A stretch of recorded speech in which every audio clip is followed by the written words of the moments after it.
odaa bira barbaacha karaa jira. Dammi dammaa tolola afaan dammaa. Dammi dammaa tolola afaan dammaa. Woy dammatoo si yaade amma amma. Manni keessa malkaanni odaa bira barbaacha karaa jira.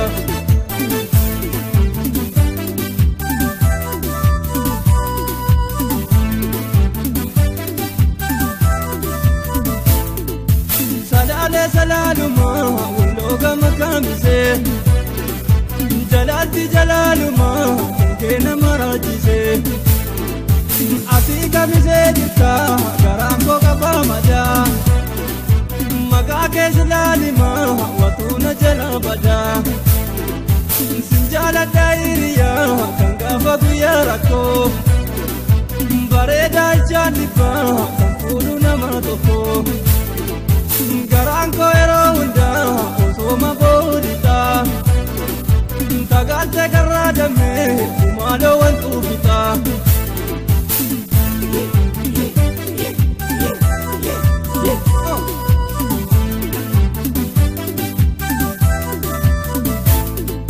Si jaalatee bareedduu abbaa gadaa walloo si fudhee badaa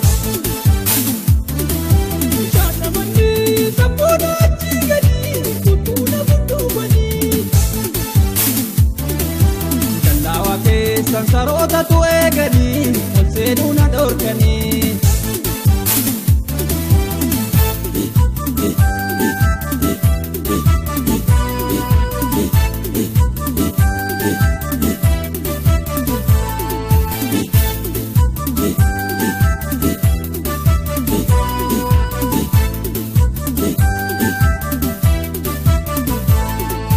Dammi dammaa tolola afaan dammaa. Dammi dammaa tolola afaan dammaa. Woy dammatoo si yaade amma amma.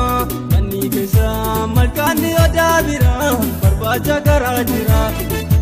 Dammi dammaa tolola afaan dammaa. Dammi dammaa tolola afaan dammaa. Woy dammatoo si yaade amma amma. Manni keessa malkaanni odaa bira barbaacha karaa jira.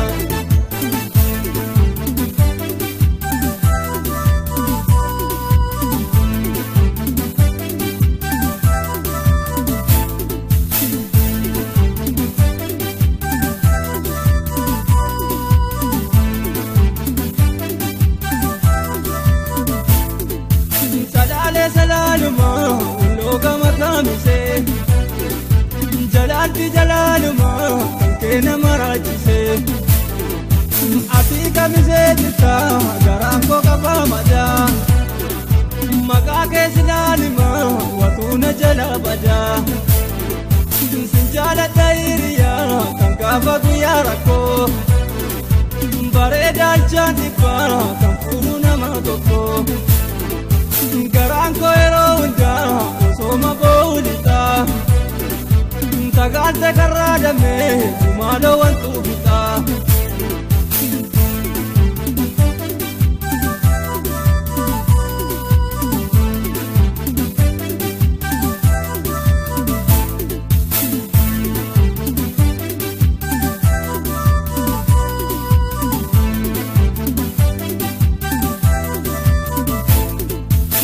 Jaalatee bareedduu abbaa gadaa walloo si fudhee badaa